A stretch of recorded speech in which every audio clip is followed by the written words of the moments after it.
Bonsoir, bienvenue pour cette nouvelle émission des Mardis de la parentalité.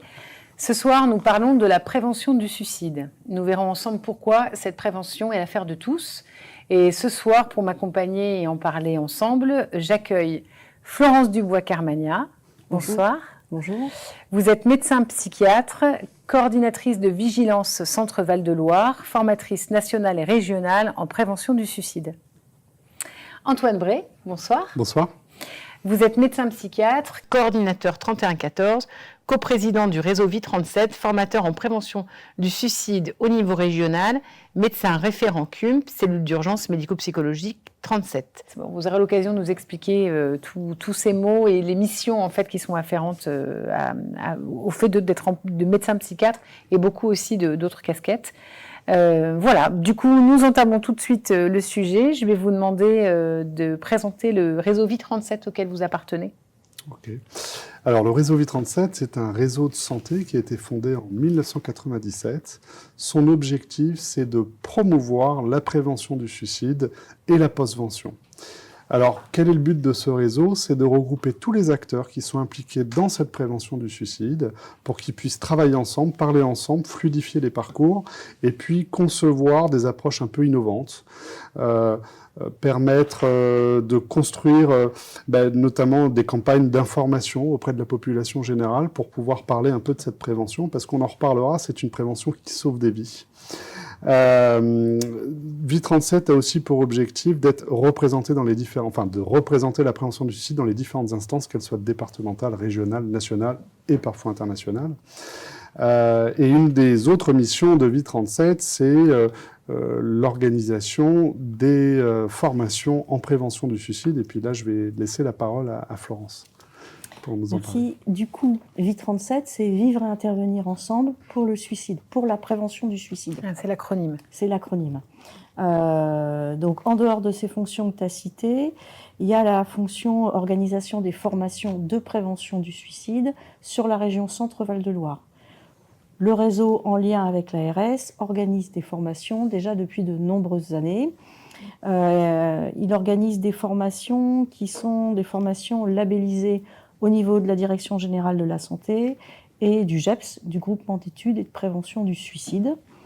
Et ces formations qui sont distribuées par le réseau sont les mêmes formations que celles qui sont distribuées sur tout le territoire national. 3 modules de formation qui s'adressent pour une partie à des professionnels, mais aussi à des non-professionnels. Pour les professionnels, un module intervention de crise qui s'adresse à des personnes qui gèrent de la crise suicidaire au quotidien. Un module évaluation qui sont des personnes, des professionnels qui gèrent ponctuellement de la crise suicidaire, mais qui vont orienter vers des intervenants de crise. Ça, c'est pour le groupe professionnel. Et puis, il y a aussi des formations qui sont faites pour des individus lambda, qui sont tout, sauf des professionnels du soin ou du médico-social. Et ça s'appelle la formation Sentinelle. L'idée, c'est quoi dans cette formation Sentinelle? On va prévenir, on va informer, transmettre les premiers signes qui doivent attirer l'attention pour que ces sentinelles puissent orienter, repérer des personnes qui ne vont pas bien et les orienter vers des évaluateurs. L'idée au niveau national, c'est quoi? C'est former plein de sentinelles sur le territoire qui vont orienter vers un certain nombre d'évaluateurs qui, eux-mêmes, orienteront vers un certain nombre d'intervenants de crise. Alors là, tout ce déploiement de formation, c'est aussi la stratégie nationale de prévention du suicide. Ça rentre dedans. Ça rentre dedans. Est-ce que vous pourriez nous dire, puisque je crois qu'il y a eu une stratégie qui a été revue, dans quel contexte elle a été revue et puis en quoi elle consiste? Tu veux l'introduire? Alors, si on reprend un petit peu l'historique, en fait, la prévention du suicide, ça date pas de ces dernières années. Ça a commencé dans les années 90, peut-être même un petit peu avant.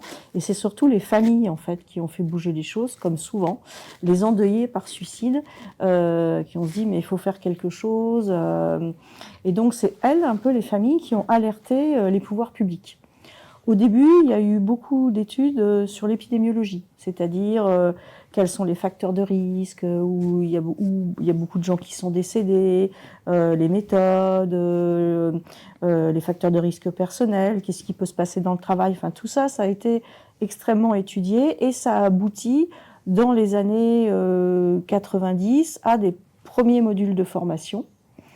Et le début de la prévention du suicide, c'est on prend un axe, puis un autre axe, puis un deuxième axe.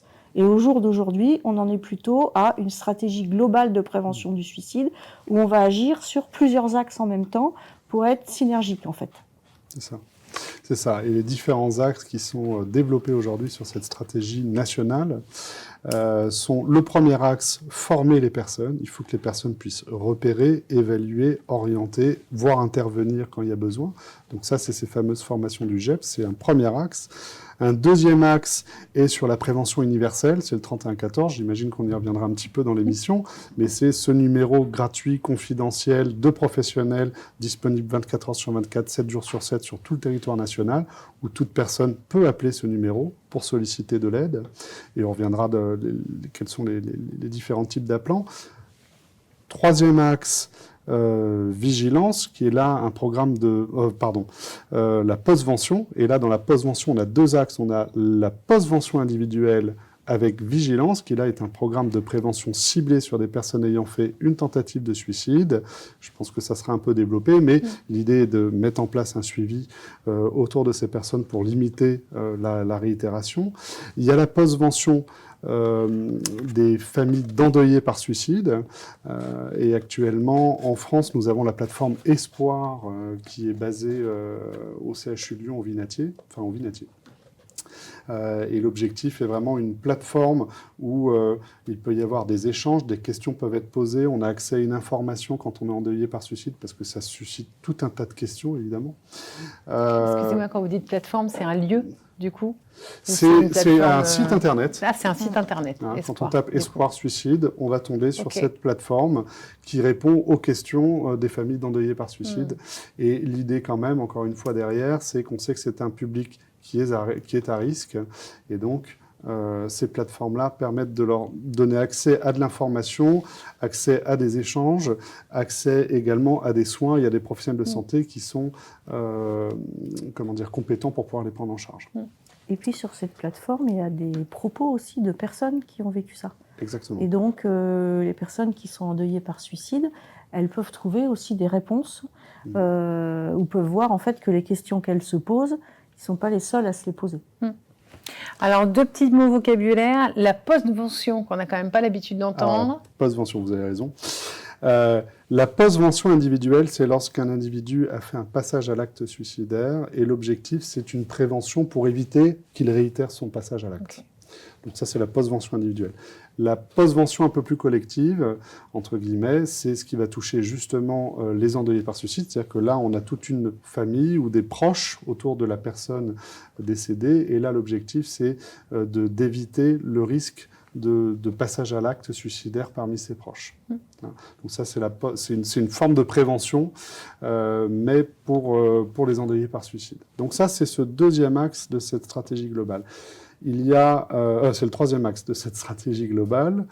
Et le quatrième axe, qui est en cours de déploiement, qui nous est annoncé et qu'on espère voir arriver en Centre Val-de-Loire le plus rapidement possible, c'est l'axe qui travaille contre la contagion suicidaire. C'est la prévention de la contagion. Qu'est-ce que c'est cette contagion suicidaire? Elle s'opère de diverses manières. Elle s'opère dans les médias, pour le coup, suivant la manière dont on va aborder cette problématique du suicide, où on sait que ça peut avoir un impact sur la population et des gens un peu fragilisés à ce moment-là, en fonction du discours qu'ils peuvent entendre, ça peut précipiter des passages à l'acte. Donc là, il y a tout un travail à faire avec les équipes journalistiques pour vraiment les former au vocabulaire qui va faire qu'ils vont plutôt porter un discours de prévention qui va permettre d'éviter ces passages à l'acte. Donc ça, c'est le programme Papageno qui s'occupe de ça. Le programme Papageno fait autre chose. Il va travailler sur ce qu'on appelle les hotspots. C'est ces fameux lieux identifiés dans les villes où on sait qu'il y a des passages à l'acte suicidaire réguliers. Et là, ça va être comment intervenir pour limiter ces passages à l'acte, soit physiquement en empêchant l'accès, soit en donnant de l'information, comme faire un affichage du 3114 pour que les personnes en détresse puissent appeler le 3114 à ce moment-là. Dans cette prévention de la contagion, il y a aussi un autre acteur qui agit dedans, et là j'en parlerai très peu ce soir, mais c'est la CUM dont vous parliez tout à l'heure, la cellule d'urgence médico-psychologique, puisque ça, c'est une cellule, c'est une unité fonctionnelle du SAMU qui intervient dans les événements collectifs potentiellement traumatiques. Et il n'est pas rare que les CUM soient mobilisés justement sur des suicides dans des institutions, par exemple, que ce soit des entreprises, que ce soit des universités ou autres. Et il y a toujours ce travail d'essayer de limiter les séquelles psychologiques par les personnes qui ont été exposées à quelque chose de brutal et de violent. Mais il y a aussi ce travail derrière de absolument prévenir la contagion, le phénomène de contagion et de répétition de passage à l'acte dans l'entreprise. On a en tête, sans citer les mots, les noms des marques, on a en tête des moments qui ont été un peu compliqués pour certaines entreprises avec des vagues de suicides qu'on n'arrivait plus à endiguer. Ça, c'est vraiment le phénomène de contagion dont je vous parle. C'est ce qu'on peut observer aussi des fois chez les adolescents quand même, avec ce phénomène où l'un qui est en détresse passe à l'acte et puis ça provoque un autre passage à l'acte et ainsi de suite. Et ça, la manière dont on va traiter le passage à l'acte, on va pouvoir limiter le risque de passage à l'acte d'autres qui seraient en situation en vulnérabilité, en difficulté. Donc ça, c'est nos 4 axes aujourd'hui dans la stratégie globale de prévention du suicide.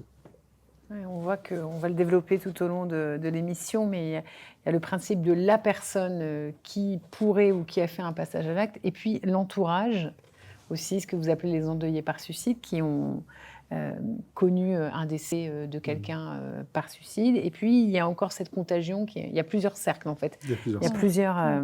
Le suicide, c'est un sujet national.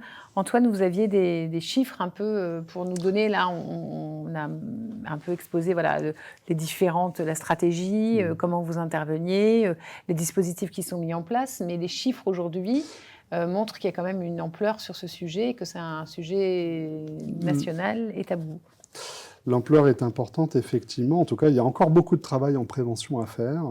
Il faut savoir que au cours de cette journée, pendant ces 24 heures, 25 personnes seront décédées par suicide. Et pendant cette émission, alors je ne sais pas si elle durera 1 heure, 1 heure et demie, mais on sait que si elle durait 1 heure et demie, 45 personnes feraient une tentative de suicide à ce moment-là. Donc qu'est-ce que c'est le suicide en France? C'est plus de 9000 suicides par an. C'est 3,7 fois plus que le nombre de personnes décédées par accident de la route. C'est quand même considérable. C'est la 2e cause de mortalité chez les 14-25 ans. C'est la première cause de mortalité évitable chez les 14-35 ans. C'est la première cause de mortalité en périnatalité, c'est-à-dire de la conception de l'enfant jusqu'au 1 an de l'enfant chez les femmes. Ça, c'est pour les chiffres du suicide. Donc ça concerne 3 hommes pour une femme. Après, il y a les tentatives de suicide qui sont tout aussi douloureuses pour les personnes et puis pour les entourages. Les tentatives de suicide en France, elles sont estimées à 200 000 par an, ce qui est considérable, et seulement 50% sont médicalisés, pris en charge, c'est-à-dire dans un système de soins.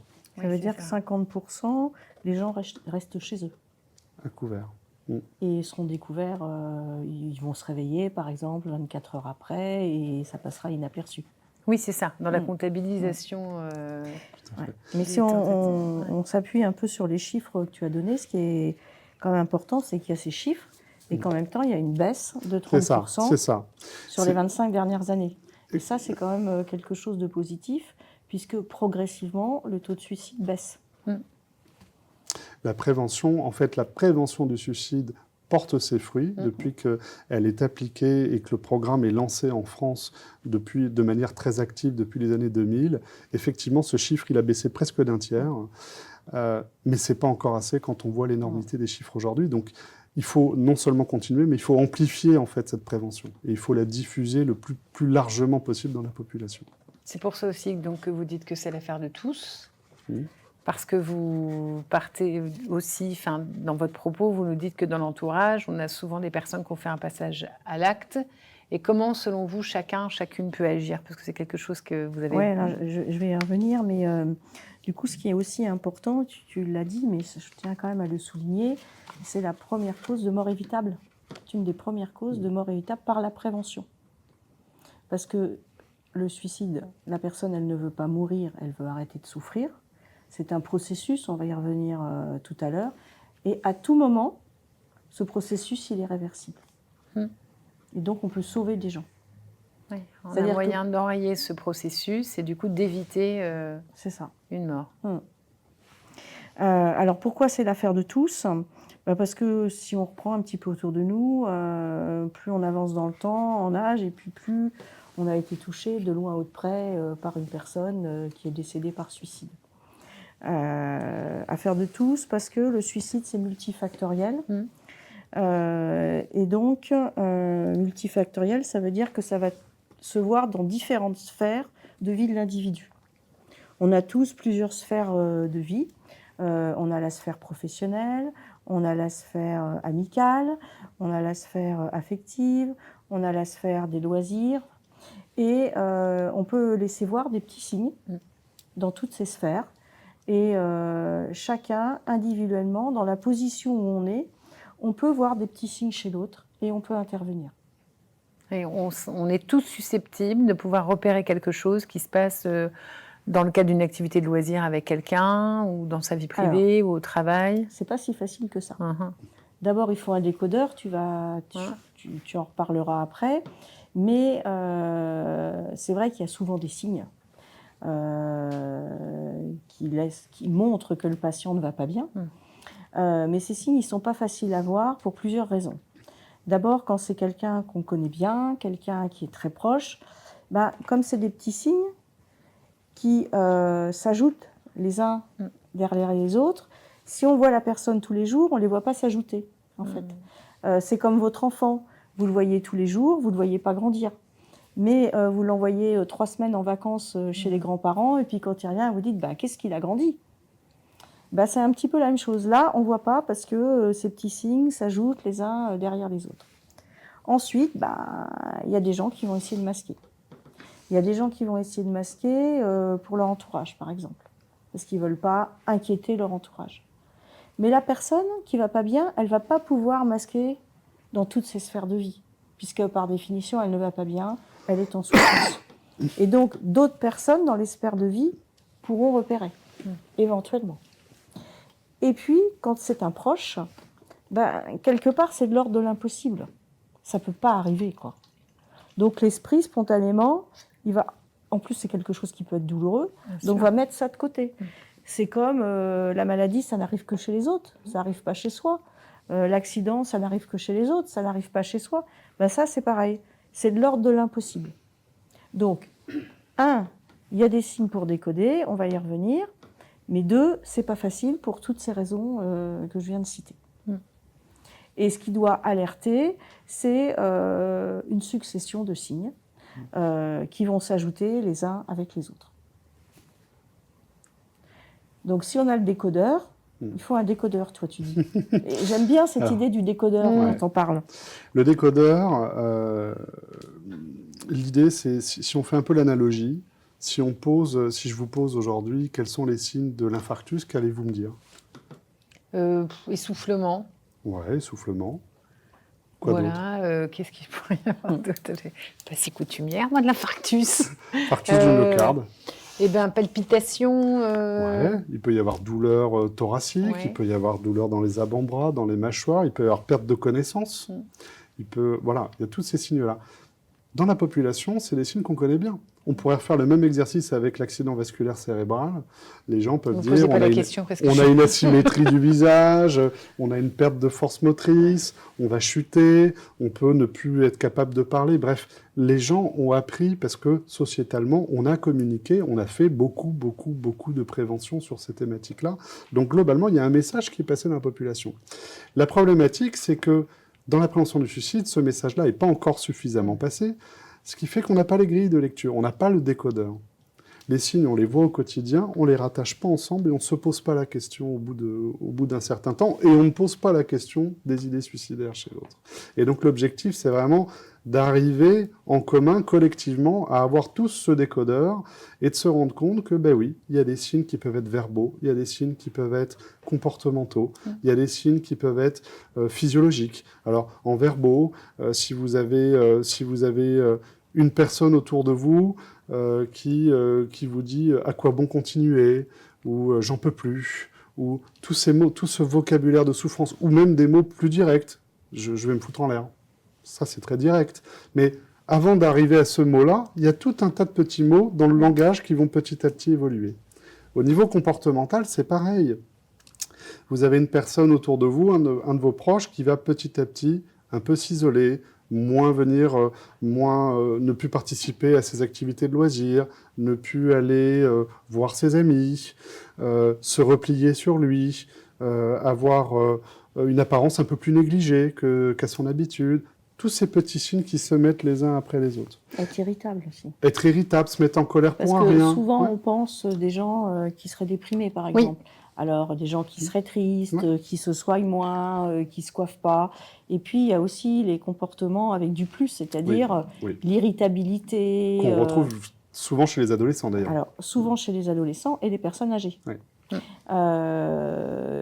Pourquoi quelqu'un qui n'a jamais été un irritable de toute sa vie ou un désagréable se mettrait à être désagréable d'un seul coup? Donc des Il y changements a un de comportement. changement de comportement. Ouais. Donc, comme tu le disais, sur le plan... alors, il y a les changements de comportement, il y a le verbal en propos allusif. Je sais ce qu'il me reste à faire, j'ai pris rendez-vous avec mon banquier, je vais prendre rendez-vous avec le notaire, tiens, je vais aller à l'église. Je sais pas comment vous faites, vous pour y arriver. Moi, j'y arrive plus en ce moment. Enfin, des propos un peu comme ça, allusifs, et puis des propos plus directs. Je vais mettre fin à mes jours, je vais me tuer, je vais me suicider, et puis je sais ce que je vais faire. Ou je te le dirai pas parce que tu vas m'empêcher de le faire. Ou je vais réfléchir comment je vais faire. Et puis, tu as parlé des comportements, donc l'irritabilité, qui est le positif de tous les signes négatifs. Le don d'objets précieux. Le don d'objets précieux. Se séparer des choses, alors. Se séparer en des... particulier chez les sujets âgés ou chez les sujets plus jeunes. Ouais. Mais attention, c'est pas parce que votre grand-mère vous donne un vase qu'elle va se suicider. D'accord ? Mais si elle vous donne un vase, qu'elle sort plus de chez elle, qu'elle est triste, qu'elle s'occupe pas d'elle, qu'elle a maigri, qu'elle s'isole, qu'elle vous dit moi j'en peux plus en fait, c'est trop pénible pour moi, ça fait une succession de signes. C'est pas parce que votre adolescent d'un seul coup se met à ranger sa chambre, donc un changement de comportement par rapport à d'habitude, qu'il va se suicider. Mais si il range sa chambre et puis que ces derniers temps il voit plus ses amis, il a arrêté son cours de guitare, il va plus au sport, les notes à l'école, ça se casse la figure complètement. Ou au contraire, d'un seul coup, qui pourraient devenir des excellentes notes. On n'y pense pas dans ce sens-là. On pense plutôt une chute du rendement scolaire, les troubles du comportement à l'école. Enfin, il y a une succession d'éléments qui font que ça doit tirer la sonnette d'alarme. Il y a aussi les signes physiques. Ouais. Les insomnies, justement la perte d'appétit, le fait de ne plus s'alimenter, tous ces petits signes-là. C'est vraiment cette globalité. Donc c'est en ça que je disais le décodeur. Tout à l'heure, on parlait de l'infarctus, la douleur à la poitrine, je tombe au sol, je suis inanimé. Là, il y a toute une série de petits signes qui peut nous laisser suspecter que cette rupture du comportement, son origine, c'est la souffrance. Parce qu'on parlait tout à l'heure de ce processus de la crise suicidaire, ce processus qui est réversible, c'est pour ça qu'on fait de la prévention, parce qu'on peut l'enrayer et le désamorcer. Mais le moteur, c'est vraiment la souffrance. Et l'idée, c'est d'amener quand même à questionner sur cette souffrance, libérer la parole sur cette souffrance, parce que déjà, quand la personne peut parler de cette souffrance qu'elle ressent, déjà, la souffrance, elle est un peu moins lourde, elle la partage un petit peu. Et déjà, on commence à faire de la prévention simplement en posant des questions. Du coup, le processus de la crise suicidaire que vous venez de nommer, c'est toute cette accumulation de signes? Alors, c'est des signes qui vont se mettre en place progressivement. Parce que le processus de la crise suicidaire, comme son nom l'indique, c'est un processus. Donc, qui va durer dans le temps. C'est un vase qui va se remplir progressivement jusqu'à déborder avec une petite goutte ou une grosse goutte. Les gens, on va les voir, ils sont pas bien, ils vont avoir fait une tentative de suicide parce que, par exemple, ils ont froissé leur aile de voiture. Qu'est-ce qui s'est passé ? J'ai froissé ma aile de voiture. Donc, vous avez voulu mettre fin à vos jours parce que vous avez froissé l'aile de votre voiture. Non, en fait. C'est parce qu'ils ont une succession de difficultés qui sont intervenus et l'aile de voiture froissée, ça fait déborder le vase.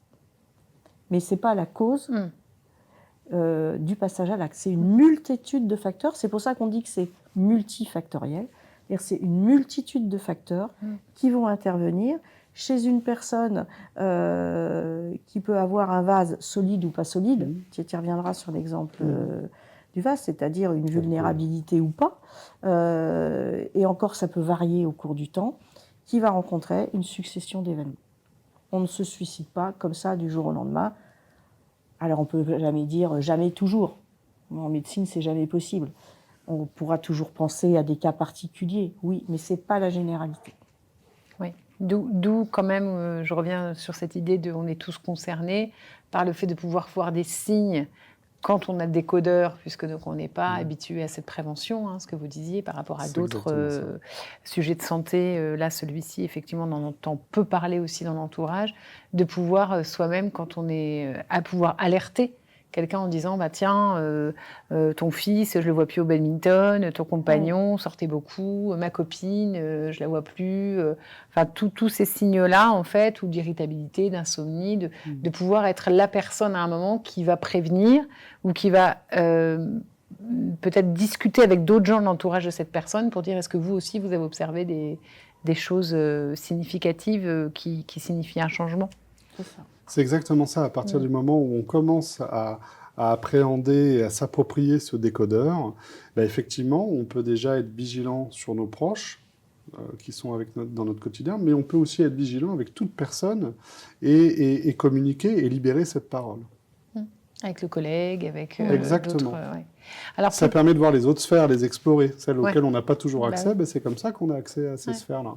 Ses amis, là où on va faire du sport... Et je me dis, du coup, pour l'adolescence, ça peut être un peu des pistes un peu brouillées parfois, parce que quand vous disiez, un adolescent, peut-être qui peut un peu s'isoler ou d'un changement de comportement, on sait qu'à l'adolescence, il y a aussi beaucoup de changements de comportement. Donc j'imagine que parfois des parents pourraient être en alerte et on ne sait pas trop, en fait, justement, quand vous parlez des signes, il y a des signes qui peuvent s'apparenter à... Alors, c'est pas facile chez l'adolescent parce qu'on parle justement de la... Je vais le mettre entre guillemets, de la dépression de l'adolescent qui pourrait être chez tout adolescent, etc. N'empêche que si un parent a une inquiétude parce qu'il repère des signes, il faut emmener l'adolescent chez son médecin. Et puis lui demander « Comment vas-tu en ce moment ? Moi, je suis inquiet pour toi. Qu'est-ce qui se passe ? Je te trouve triste en ce moment. J'ai l'impression que tu es angoissé.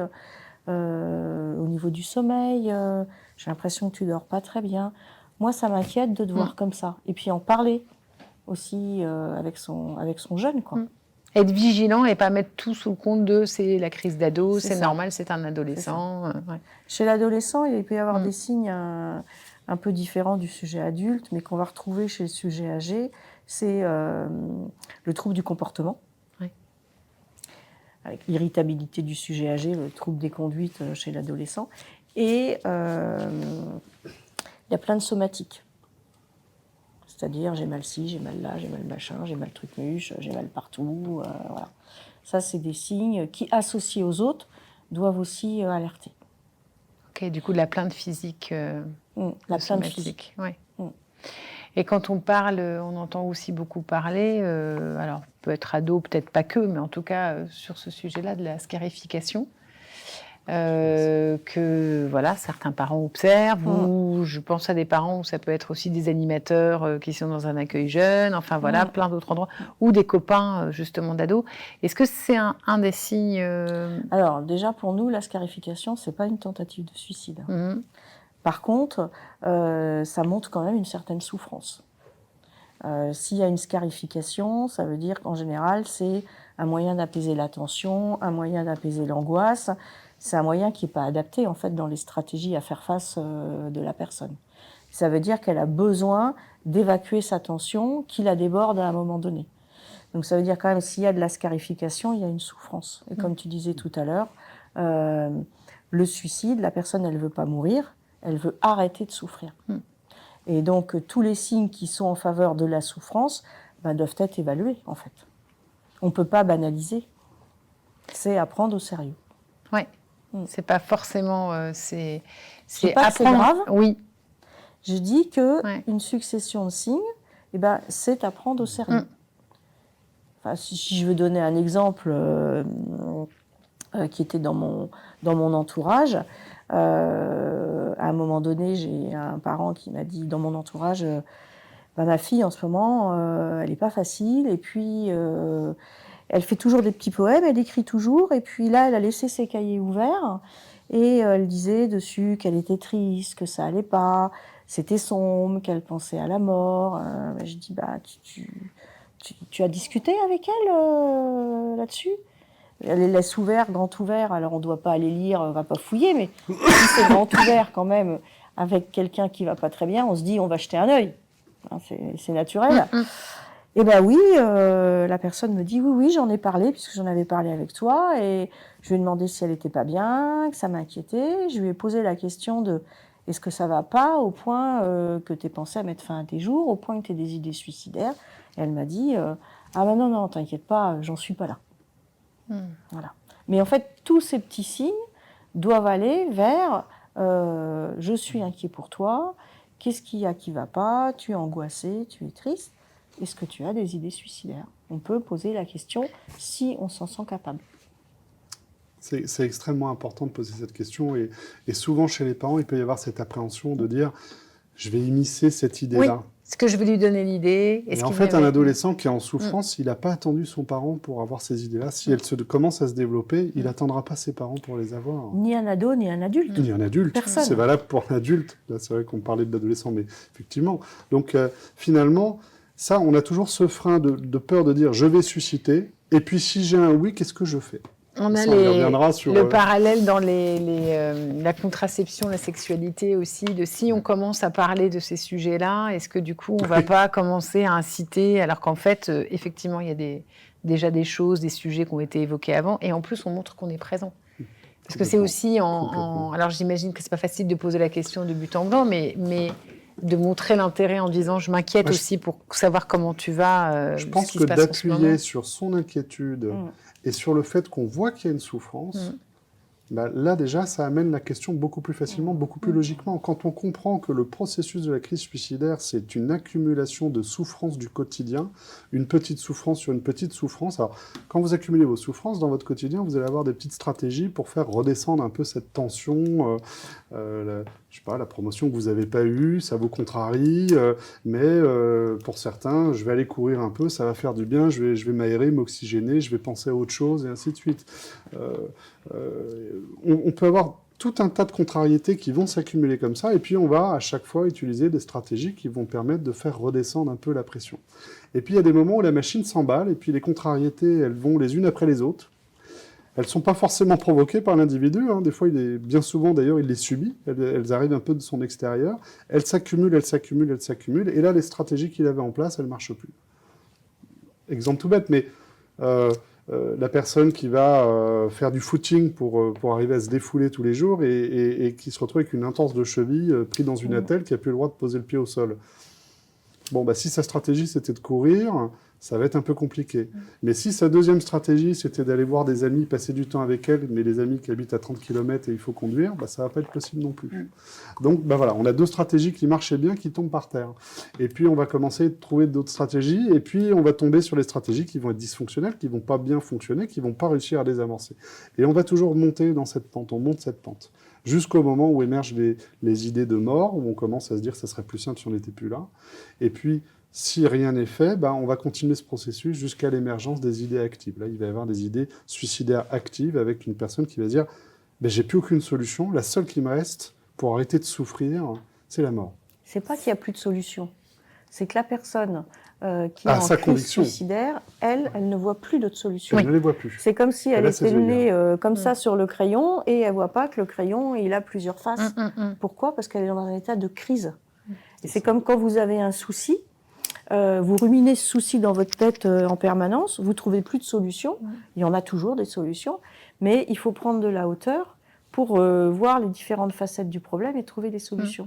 La personne en crise suicidaire, en fait, elle est comme dans un entonnoir, où progressivement, elle a une restriction cognitive, donc elle n'arrive plus à penser Pourquoi ? Parce qu'elle est prise dans ses problématiques.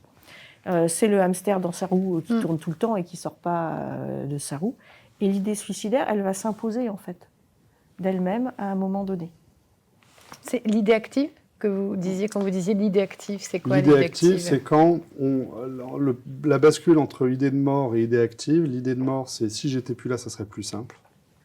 L'idée active, c'est je vais mettre fin à des jours. Ok, donc c'est au-delà de la pensée, quoi. Ce qui était très important par rapport à ce que venait de dire Florence, c'est que quand on arrive à poser la question, déjà à ce moment-là, le niveau de souffrance baisse. Il y a une nouvelle alternative, il y a une nouvelle porte qui s'ouvre, il y a des possibilités qu'on n'avait pas explorées qui s'ouvrent, il y a l'autre qui est à l'écoute et qui prend aussi une charge un petit peu de la souffrance. Donc on a déjà un petit peu le sac à dos un peu moins chargé, il est un petit peu plus léger. Et on l'observe très nettement. Ça commence à désamorcer les idées suicidaires. Et la deuxième chose, c'est que si on les désamorce, on sort de ce brouillard cognitif à un moment donné. Et l'objectif, c'est de pouvoir retrouver des stratégies qui vont nous permettre de dépasser, en fait, et de sortir de cette crise. Si on va vers la personne, parce qu'en matière de prévention du suicide, il faut quand même être proactif. Si on va vers cette personne, qu'on lui tend la main, on lui dit je trouve que ça va pas en ce moment, comment vas-tu, je te trouve triste, moi je suis inquiet pour toi, et puis qu'on va, c'est vrai, jusqu'à poser cette question, l'autre en face se dit enfin quelqu'un qui comprend que ça va pas. C'est comme si sinon on avait quelqu'un, par exemple, qui a une douleur du ventre, qui est plié en deux, et puis qu'on lui parlait de sa gorge ou de la pluie et du beau temps. Je dirais, mais il ne comprend rien celui-là, il ne voit pas que j'ai mal au ventre. Et bien, quelqu'un qui est en crise suicidaire, c'est vrai que quand on peut lui dire, parce que c'est pas facile quand on n'est pas professionnel, ça va pas, t'es triste, etc. Et bien là, du coup, il se dit, ça y est, enfin quelqu'un qui m'a compris, et ça le désamorce, ça vide un peu son vase. Être proactif quand on a des doutes, des inquiétudes, que ce soit envers son enfant ou un ami, un compagnon. Oui. Parce que la personne en crise suicidaire, il y en a qui vont en parler spontanément et qui sont autant à risque que ceux qui n'en parlent pas. C'est-à-dire, c'est pas il y a une idée dans la population générale, c'est ceux qui le disent le plus qui le font le moins. Ben non. Non, il n'y a aucune preuve scientifique que c'est vrai, ça. C'est même faux, c'est tout le contraire. Parce que pour en arriver à en parler, ça veut bien dire quand même que ça va pas. C'est intéressant ce que vous dites, parce que comme on l'entend beaucoup, donc quelqu'un qui formule et qui formulerait régulièrement, qui va passer à l'acte. C'est un signe d'alarme. C'est un signe d'alarme. C'est pas banalisé en disant, mais il me le dit à chaque fois. C'est majeur. C'est pas anodin d'avoir ces idées, c'est pas anodin aussi de se les exprimer. Ça signe une souffrance. Comme l'exemple où vous disiez, de décrire et de laisser ouvert quelque chose à l'intention d'eux, c'est une ouverture, c'est aussi pour ouvrir éventuellement un dialogue ou signifier, montrer, voilà, là, il y a un mal-être et c'est bien de pouvoir être proactif en questionnant, en disant j'ai vu ça. On pourrait se dire aussi c'est une intrusion dans l'intimité, j'ai peur d'y aller. C'est fréquent ça. Et pourtant, quand vous voyez quelqu'un qui est plié en deux, qui a mal au ventre, vous allez bien lui dire ça va pas là. Oui, mais peut-être parce que du coup, la personne qui réceptionnerait effectivement, je vais mal et je pense même à ses idées actives. Comment fait-elle? Qu'est-ce qu'elle a comme levier pour pouvoir répondre sans, j'allais dire, empirer la situation? Comment elle se... Parce que peut-être en fait la personne se sent démunie aussi. De se dire si jamais mon enfant me dit vraiment oui, j'ai vraiment des idées noires. Voilà. Ça c'est l'appréhension de la réponse, oui, bien sûr, de dire bah oui, non, va me dire directement. De la personne Mais en fait, ce qu'il faut bien comprendre, c'est qu'en prévention du suicide, on n'agit pas seul. Donc, poser cette question, elle peut faire peur, parce qu'on peut avoir peur de la réponse qu'il y a derrière, et qu'est-ce que ça va engendrer, comment je vais faire, comment je vais réussir à surmonter. Mais on n'est jamais seul pour surmonter ça. C'est-à-dire que si vous avez un oui, il existe, et je pense qu'on va en parler un peu, tout un tas de dispositifs qui vont vous permettre de vous accompagner, d'aider, de vous aider, et surtout d'aider votre proche, pour désamorcer les choses. Et ça se fait à plusieurs, ça se fait en collectif. C'est pour ça aussi qu'on a cette phrase de le suicide, c'est l'affaire, la prévention du suicide, c'est l'affaire de tous. C'est que c'est vraiment, c'est un collectif qui va s'animer autour de la personne pour la sortir de cette crise suicidaire. Si un parent a un doute ou un ami, c'est pas seulement pour des jeunes d'ailleurs, ça peut être pour des amis, des adultes, des personnes âgées, c'est d'emmener la personne consulter en disant moi j'ai une inquiétude parce qu'il y a ça, ça, ça, ça et ça. Il y a le médecin traitant déjà, le médecin traitant. Qui est déjà une personne qui éventuellement des fois suit la famille. Une des ressources majeures. Et parce que rien que ça, en fait, même si on ne pose pas la question, parce qu'on ne se sent pas apte, le fait d'emmener quelqu'un chez le médecin, ça aide aussi au désamorçage. Ça veut dire qu'on a compris la souffrance de l'autre, puis qu'on s'inquiète pour l'autre. Donc déjà, c'est aidant pour la personne qui ne va pas bien. Alors, j'en profite peut-être aussi puisqu'on parle de cette question, il y a aussi la manière de l'aborder. Et une des choses qu'on peut tous avoir, qu'on peut tous penser, certains vont avoir en tête les idées suicidaires ou le suicide, c'est courageux, d'autres vont se dire c'est lâche. On a tous le droit d'avoir nos pensées là-dessus. Alors moi, je suis psychiatre, je ne suis pas prêtre, donc je ne suis pas non plus philosophe, donc je ne vous apporterai pas la réponse absolue, puis je pense qu'ils ne seront jamais d'accord, en fait, sur le fait d'aborder cette question. Mais une chose qui est sûre, c'est que depuis qu'on a cet entretien, l'idée principale, c'est que la problématique suicidaire, c'est une problématique autour de la souffrance. Ça, on est tous d'accord, collectivement, quelles que soient nos pensées, on est tous d'accord là-dessus. Qu'est-ce que ça veut dire ? Ça veut dire que quand on va aborder ça avec une personne qui est en détresse, on va mettre de côté le principe, pour certains, ceux qui pourraient avoir l'idée de la lâcheté d'un passage à l'acte. Pourquoi ? Parce que si on garde cette idée au fond de la tête, on va culpabiliser la personne. Si on culpabilise cette personne, elle va se refermer. Et finalement, c'est une aggravation du risque qu'elle passe à l'acte. Mais de la même manière, si on a la vision de c'est un acte courageux, là, si elle est en grande fragilité, on va précipiter aussi le passage à l'acte. Donc finalement, nos jugements de valeur, ils importent peu quand on est face à l'autre qui est en souffrance, on les met de côté. La seule chose, on est tous d'accord, c'est sur la souffrance. Et quand on centre son discours sur la souffrance, sans juger l'autre, sans avoir peur de la réponse qu'il y a derrière, déjà une grande partie du chemin est faite.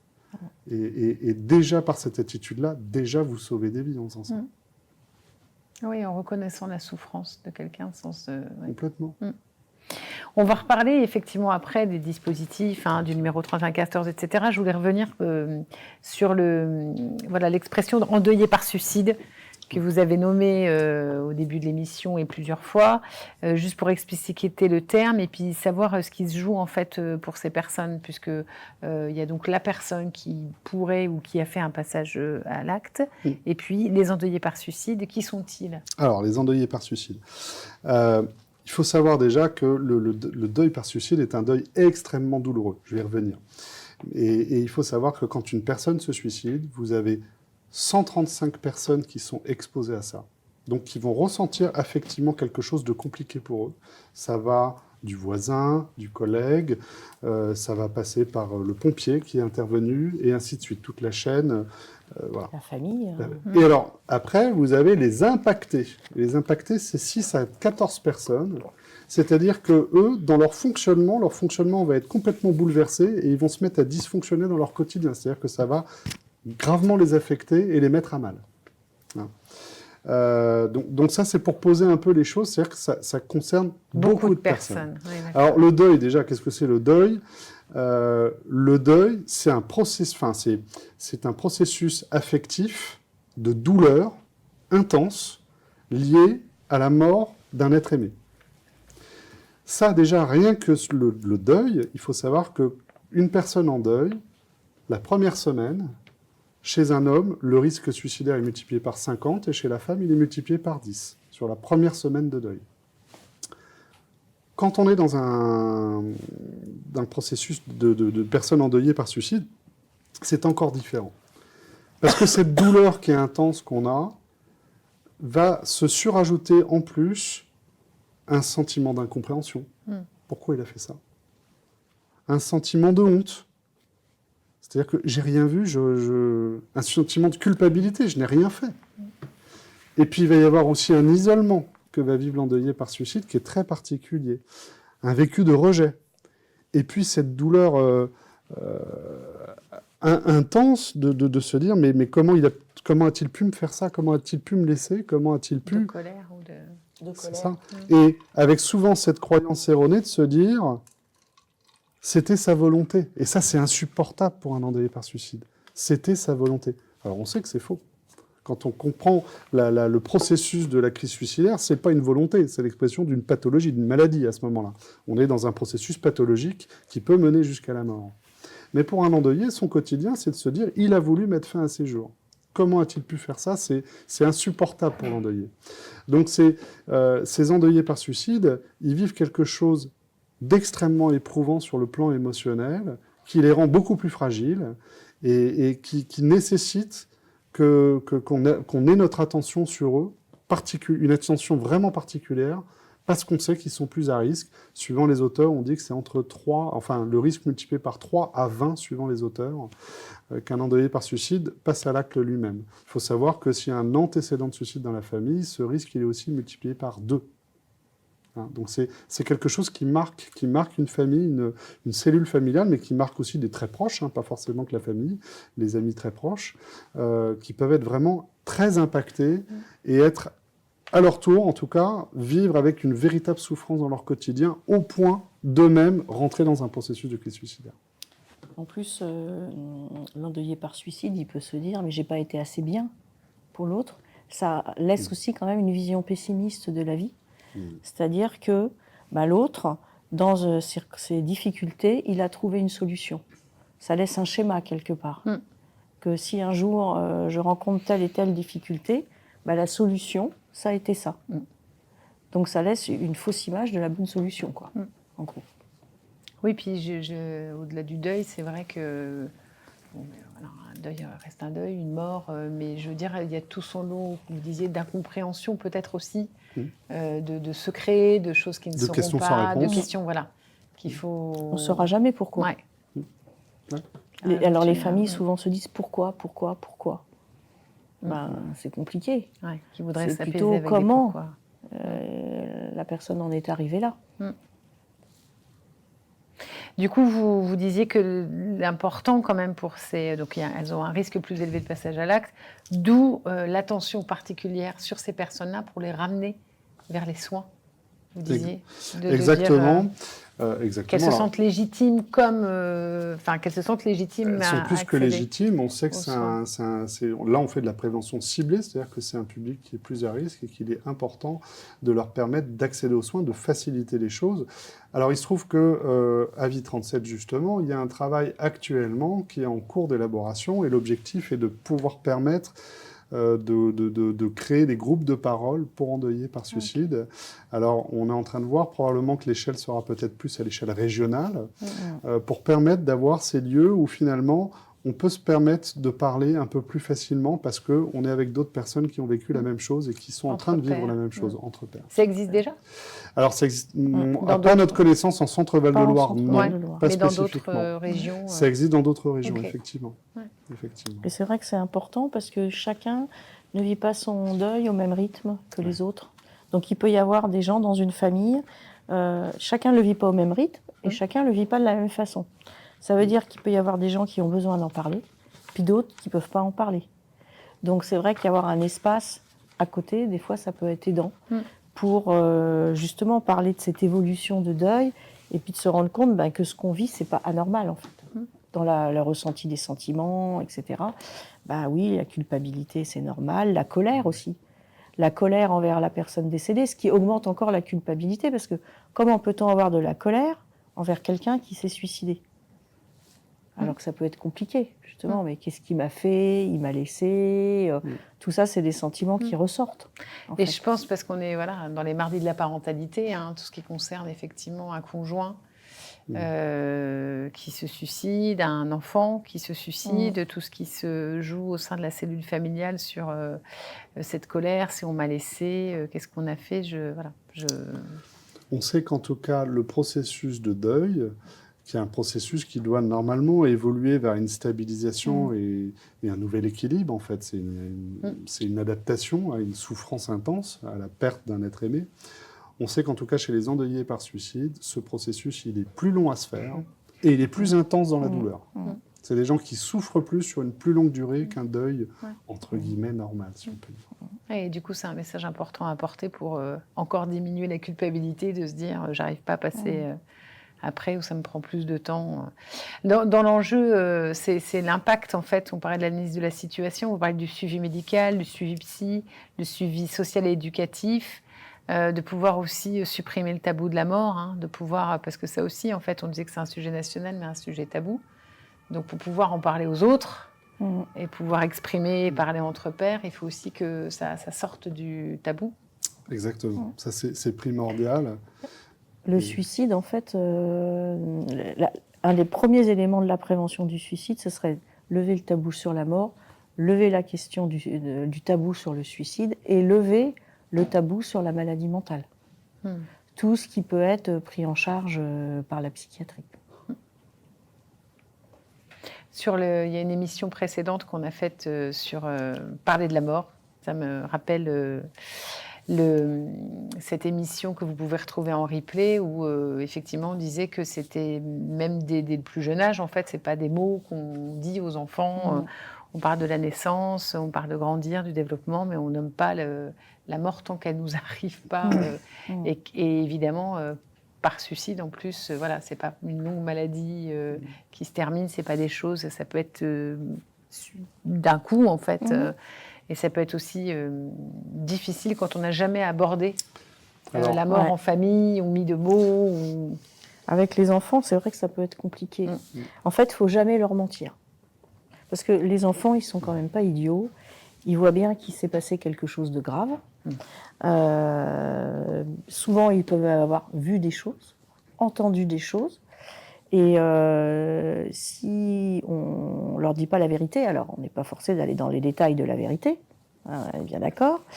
Mais décrire une scène, vous voulez dire, par exemple, savoir exactement comment la personne s'est pas suicidée. La peine. Mais mentir, l'enfant, il finit par le savoir. S'il ne le sait pas à l'instant T, il peut le percevoir et sentir qu'entre ce qu'on lui dit et la réalité, il y a une différence. 80% de la communication est non verbale. Donc, il y a ce qu'on peut dire avec des mots et puis il y a ce qu'on dit avec son corps. Donc, il peut le percevoir tôt ou bien il peut le percevoir plus tard. Et que ce soit tôt ou plus tard, s'il s'en aperçoit, en fait, il perd confiance dans la parole de l'autre. Il perd confiance dans la parole de l'adulte qui est autour de lui. Pourquoi on lui a menti ? Ça veut dire que si on lui ment, peut-être, c'est peut-être encore plus grave que ce qu'il imagine. Parce que quand on n'a pas la vérité, souvent, on se fait des films qui sont parfois, c'est déjà grave. Hein. Mais la personne peut encore imaginer des choses encore plus graves. C'est peut-être de ma faute. C'est pour ça qu'on m'en parle pas. J'ai peut-être fait ce qu'il fallait pas.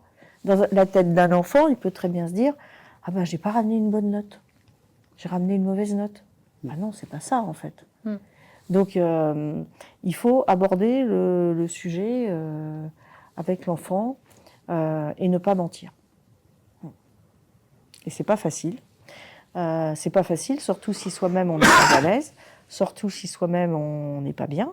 Donc, il faut se faire aider peut-être par un autre adulte dans ces cas-là et informer que la personne est décédée et que elle s'est donné la mort, en fait. Après, les détails, c'est autre chose. Mais Et souvent, ce qui peut aussi être aidant, c'est si l'enfant, il a vu, il a entendu les choses, c'est lui demander qu'est-ce qu'il sait. Parce qu'ils en savent où il en est, en fait. Qu'est-ce qu'il sait de ce qui s'est passé. Et on peut rectifier ou pas.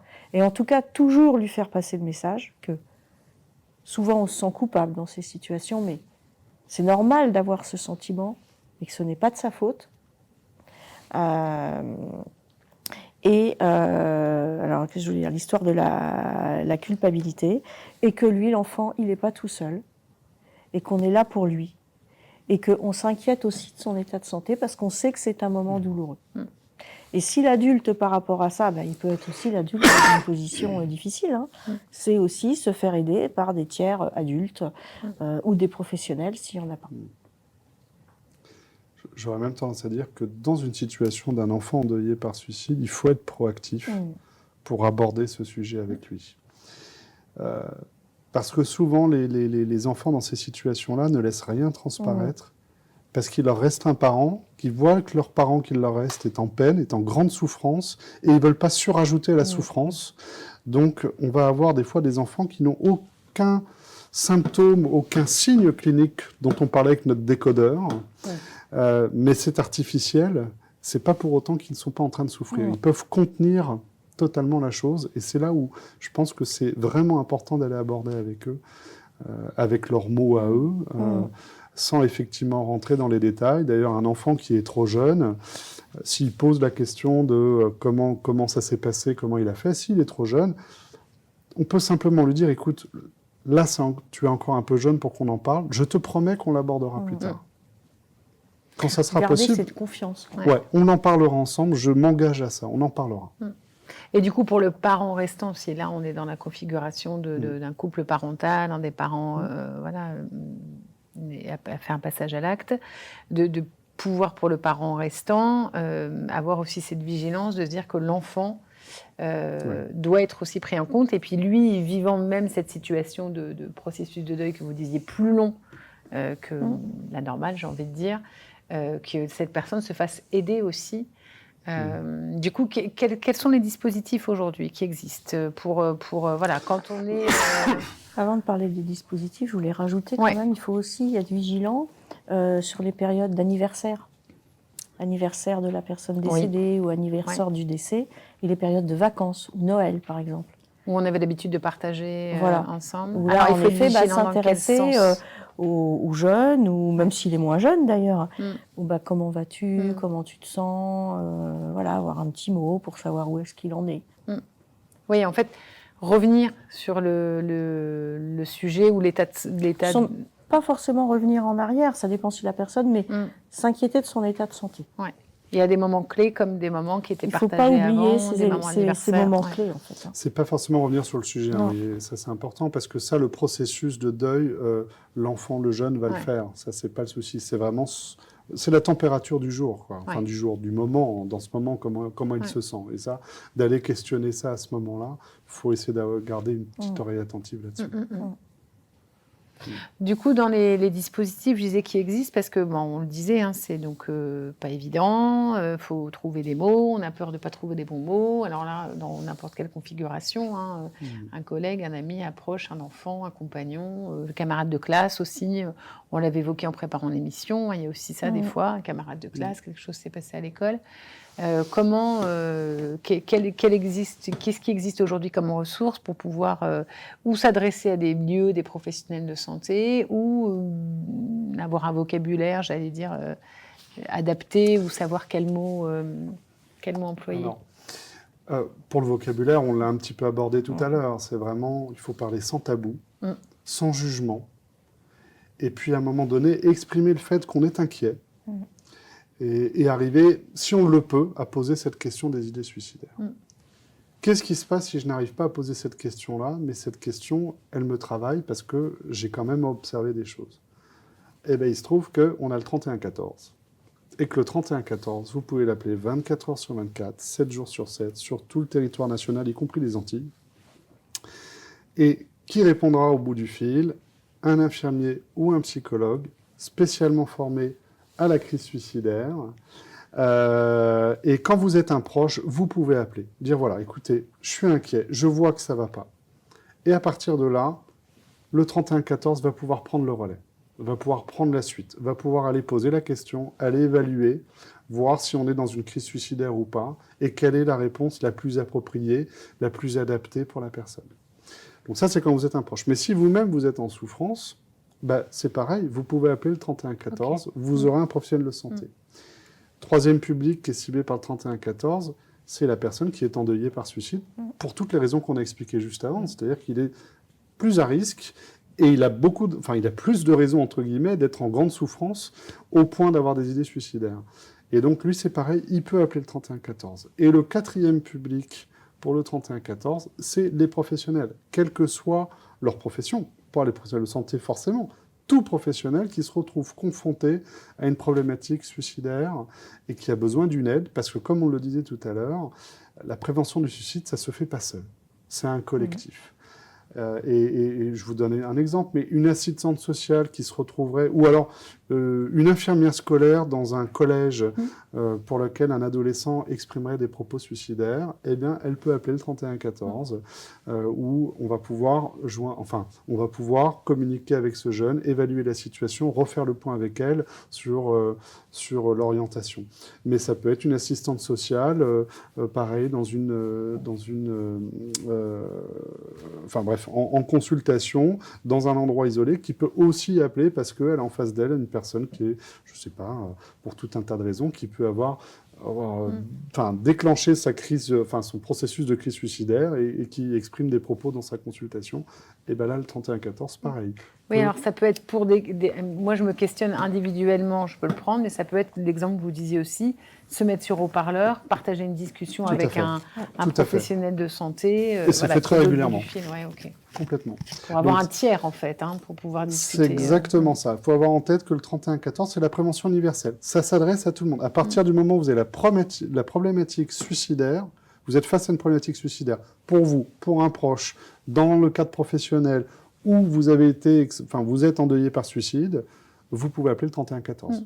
C'est vraiment le numéro national qui, pour le coup, vous aurez toujours quelqu'un qui répondra et qui a été spécifiquement formé à la gestion de cette situation-là.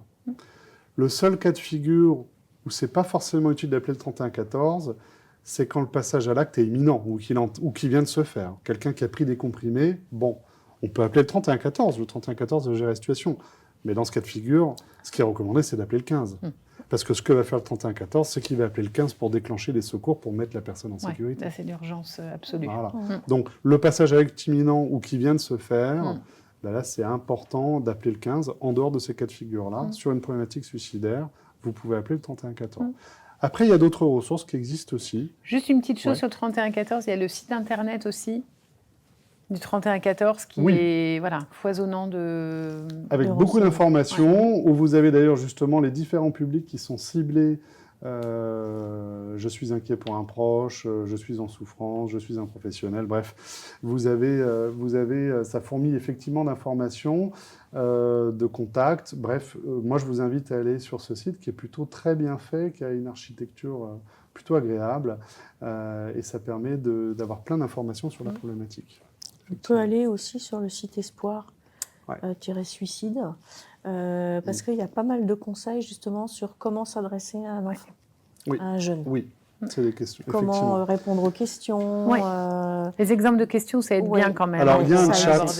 Il y a un chat. Alors, il y a les exemples de questions type et il y a un chat aussi. C'est-à-dire que vous êtes face dans une situation un peu particulière et vous avez un peu peur de mal vous y prendre. Vous pouvez questionner sur le chat Espoir qui vous répondra. Ah oui, si c'est adapté, tout à fait. C'est intéressant.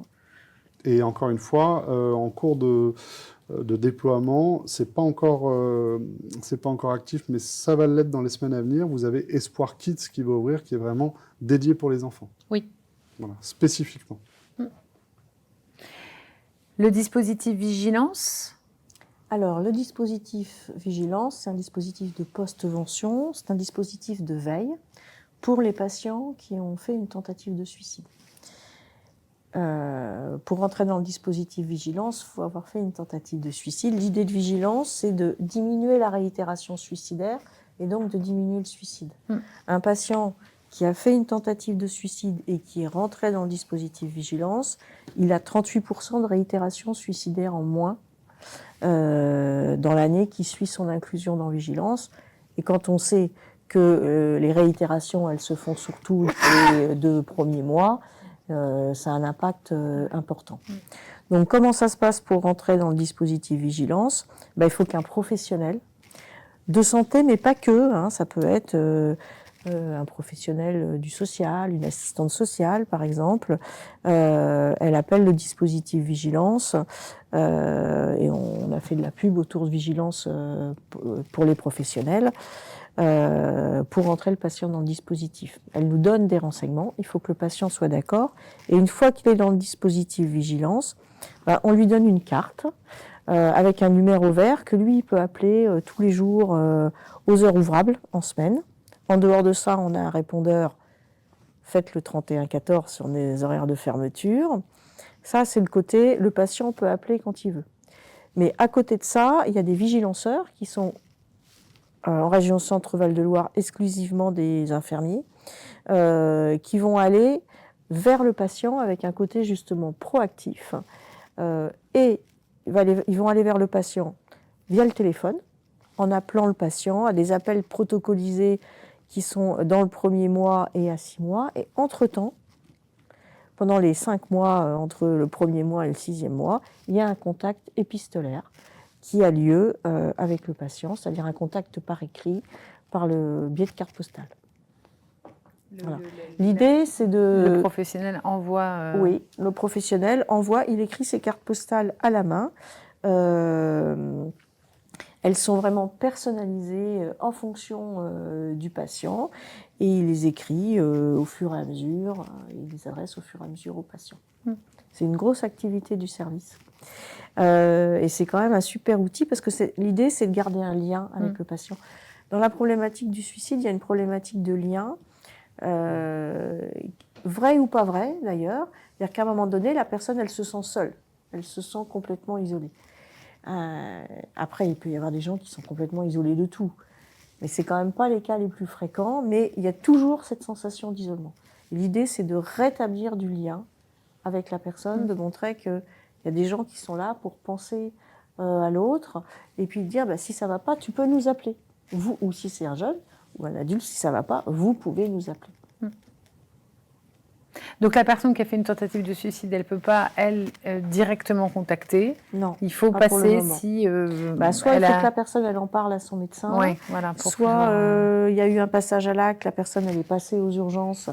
Normalement, les services d'urgence dans toute la région centre rentrent les patients dans le dispositif, mais c'est un dispositif qui n'est pas vieux, en fait. Donc ça débute, donc il y a encore des trous dans la raquette. Mais donc la personne, elle peut dire aux soignants... Vigilance, j'en ai entendu parler, peut-être que je pourrais rentrer dans le dispositif vigilance. Et c'est le service qui va nous inclure le patient. Ça peut être aussi quelqu'un, on parlait tout à l'heure des tentatives de suicide qui étaient non médicalisées, donc quelqu'un qui a fait une tentative de suicide non médicalisée, et puis qui va voir une assistante sociale parce qu'elle a des problèmes financiers, par exemple, enfin, je vais caricaturer. Puis au cours de la discussion, il lui dit « moi j'ai pris des médicaments et puis je me suis réveillée, voilà. » Pardon. Et donc l'assistante sociale peut appeler le dispositif vigilance et nous inclure le patient.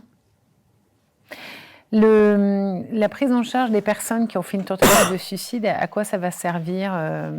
On avait parlé que il y avait l'idée de développer les stratégies pour apaiser la souffrance. Je reviens sur l'histoire du vase aussi. Quand, Alors, je voulais revenir un peu sur les stratégies, parce qu'on en a parlé tout à l'heure. En fait, on a 3 grands types de stratégies à faire face. Et si on veut faire de la prévention, en fait, ce serait déjà d'apprendre à développer ces stratégies. Les stratégies, c'est quoi? On a des stratégies comportementales, des stratégies affectives et des stratégies cognitives. Les stratégies comportementales, c'est aller faire du sport, écouter de la musique, aller courir, aller au cinéma, faire du tricot, enfin voilà. Les stratégies affectives, c'est aller voir des amis, aller discuter avec des amis, faire des rencontres, enfin, voilà. Et les stratégies cognitives, c'est réfléchir à ces problèmes en mettant en place des techniques de résolution de problèmes, ou bien penser à des choses du style ma grand-mère me disait aide-toi et si elle t'aidera, alors je me bouge. Enfin bon, voilà, toutes des choses qui font penser le cognitif. Donc on a trois types de stratégies. Quelqu'un qui n'a aucune stratégie, c'est là où c'est compliqué. Ou quelqu'un qui on dit aussi, on peut avoir plusieurs paniers autour de soi. Celui qui met tous ses œufs dans le même panier, le jour où le panier il craque, il n'a plus d'œufs, quoi.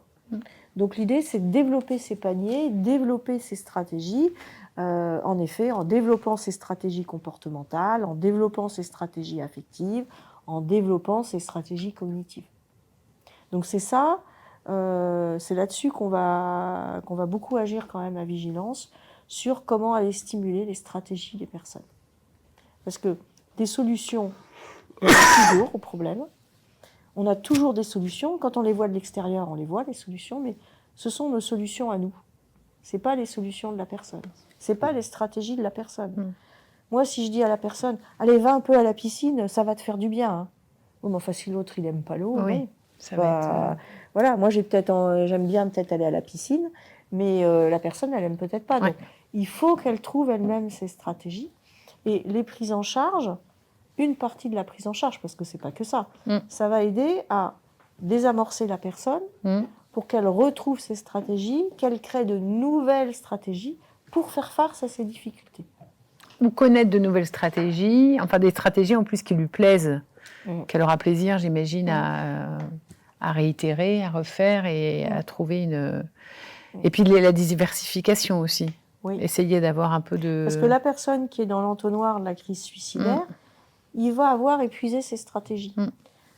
Soit parce que il n'en a pas beaucoup, soit parce qu'il en a beaucoup mais elles n'ont pas bien marché, soit parce qu'il a tellement pris de coups sur la tête successifs qu'il n'a pas le temps de réutiliser les stratégies. Quand on a des difficultés dans la vie, c'est pas la même chose que d'avoir un sac de difficultés en un an que d'avoir des difficultés, une difficulté, puis on remonte, on fait face avec ces stratégies, puis une deuxième difficulté 2 ans après, et puis une troisième difficulté 3 ans après. C'est pas la même chose que si tous les problèmes arrivent en 3 ou 4 mois. On ne fait pas face de la même façon.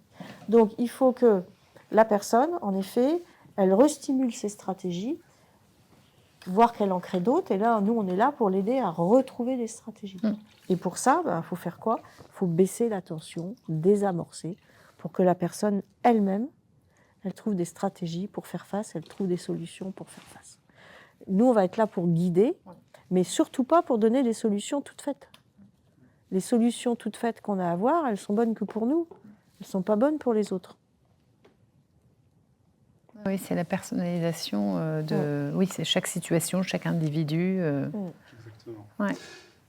Alors ça, c'est la vision à long cours, mais en fait, au départ, quand une personne va appeler, ça va être, la mettre en sécurité s'il y a besoin de la mettre en sécurité.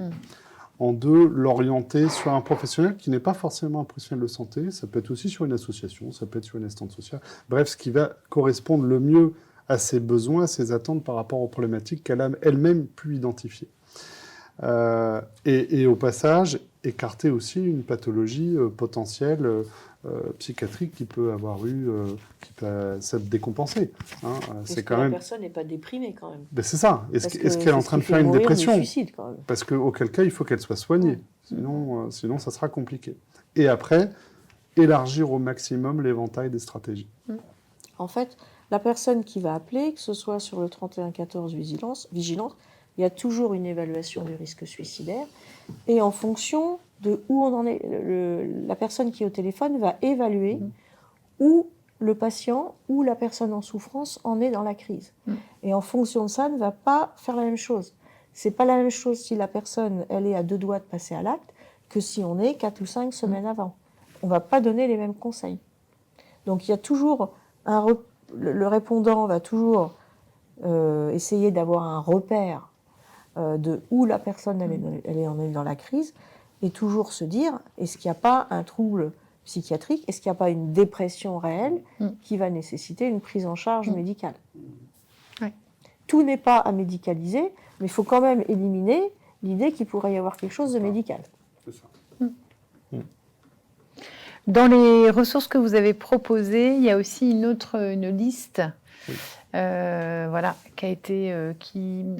Alors, on ne va pas la lire en entier parce qu'il y a beaucoup de numéros, de toute façon. Mais vous retrouverez ça montre la richesse des partenaires. Exactement. Vous retrouverez sur, de toute façon, le site Parents Touraine en ressources ce flyer, le 3114, voilà, tout ce qu'on a cité ce soir. Mais l'idée, c'était quand même de montrer que quand vous disiez aussi que c'était les personnes qui passent à l'acte ne veulent pas mourir, mais veulent arrêter une souffrance, montre qu'il y a multiples situations dans lesquelles on peut être en souffrance et aussi d'autres acteurs qui peuvent prendre qui contribuent à abaisser cette souffrance. Et donc qui contribue aussi à la prévention du suicide. Oui. Donc vous trouverez, voilà, il y a des sites ressources, il y a des lieux ressources, des associations. Il y a les, je recherche ma petite fiche, hop, Des lieux d'accueil, la maison des adolescents, service de santé étudiants, centre LGBTI de Touraine, espace santé jeune, France Victime 37, bureau d'aide psychologique universitaire, le BAPU, des lignes téléphoniques, fil santé jeune, SOS Amitié, suicide écoute, vivre son deuil, drogue infoservice, alcool infoservice, etc. Solitude écoute, on parlait de solitude aussi, des centres médico-psychologiques, qui sont à Loches, Chinon, Amboise, Château-Renaud, CHU Tours, voilà, enfin, on le dit souvent au sein de cette émission aussi, hein, c'est que du coup, on n'est pas, là, en tant que parent, là si je m'adresse voilà, au côté parental, on n'est pas la réponse à tout, on n'est pas, c'est bien normal de ne pas se sentir forcément ni légitime, ni d'avoir les mots, ni d'avoir peur d'empirer les choses. Par contre, aller se renseigner auprès d'endroits qui sont anonymes, gratuits, ouverts, où on peut venir en tant que parent, on peut venir accompagner de son jeune. Enfin, voilà, ne jamais hésiter à aller pousser des portes et puis chercher du soutien. C'est exactement ça. Donc, complémentaire à tout ce que vous faites. À tout ce que vous faites dans le cadre de votre travail. Nous, tout seuls dans notre travail, on ne suffirait pas, en fait. On ne peut pas. C'est pour ça qu'on dit que c'est multidisciplinaire, que c'est pas que centré sur le soin, et que c'est un réseau, et que l'idée du réseau, elle est hyper importante. C'est parce que justement, il y a tout ça que ça peut aider, en fait. Une personne seule, enfin un service seul, ne va pas s'en sortir. Le problème, il est multifactoriel. Donc, de fait, le réseau est capital. Avec ses acteurs différents, ses réponses différentes. Notre émission touche à sa fin. Est-ce que vous avez des choses que vous vouliez encore nous partager? Je pense qu'on a fait à peu près le tour. Il faut savoir, quand même, si on veut insister, c'est on peut faire marche arrière, c'est-à-dire qu'on peut désamorcer. C'est pas une fatalité. C'est pas une fatalité. Voilà. C'est pas une fatalité. Il y a beaucoup de gens qui ont eu des idées suicidaires et qui ne sont pas morts par suicide et qui s'en sont sortis. Il y a plein de témoignages. Et que si on apaise la souffrance des personnes, eh ben, l'idée, elle va s'estomper, en fait. Donc, le suicide, c'est pas une question de volonté, c'est pas une question de choix, c'est pas une question, comme on peut entendre, bouge-toi un peu, quoi. Tu t'es un peu mou, là. Non, en fait, c'est pas ça. C'est une question de souffrance. Et que si on s'intéresse à la souffrance, eh ben, la personne, on va la désamorcer et l'amener vers les soins. Et qu'il faut être proactif. Voilà. Et pas hésiter à s'intéresser à la souffrance de l'autre quand on voit qu'il ne va pas bien, en fait. C'est pour ça que c'est l'affaire de tous. Un collègue de travail, un ami... quelqu'un dans sa famille, quelqu'un au club de sport. On ne peut pas faire de prévention en restant dans le silence. Non. Il faut libérer la parole. Donc il faut que les tabous tombent. Et puis il faut accorder cette écoute-là. Et puis il faut permettre à l'autre de justement faire tomber les tabous et de parler, sans jugement. Et quand on fait ça, déjà, c'est énorme. Les gens, ils ne choisissent pas de faire un infarctus du myocarde, d'être diabétique. Les gens, ils ne choisissent pas non plus d'être suicidaires et d'avoir fait une tentative de suicide ou d'avoir des idées suicidaires importantes. C'est pas, voilà. Donc, on prend en charge les infarctus, le diabète, etc. On est sensible à ça, hein, j'entends... en dehors du milieu soignant, ça c'est pareil en fait, c'est pas une question de bouge-toi un peu et ça va se passer, non. Si je vous dis concentre-toi très fort et tu feras pas ton infarctus du myocarde, non en fait, on sait que ça fonctionne pas comme ça. Là c'est pareil en fait. C'est pas une question de volonté. Il manque de volonté. Non, c'est pas une question de volonté, c'est une question de souffrance. Merci. Merci Florence, merci Antoine. Merci à vous. Merci à vous. Merci à vous deux. Merci à l'Espace Passerelle pour la régie technique ce soir. Vous pouvez retrouver cette émission en replay, ainsi que les ressources qui y sont associées sur le site Parents Touraine ou sur la chaîne YouTube des Mardis de la Parentalité. Notre prochaine émission sera le 18 novembre et elle aura pour thème « Motricité, apprentissage, confiance en soi, ce qui se joue pour les 0-3 ans ». Voilà, je vous souhaite une bonne soirée et vous dis à bientôt.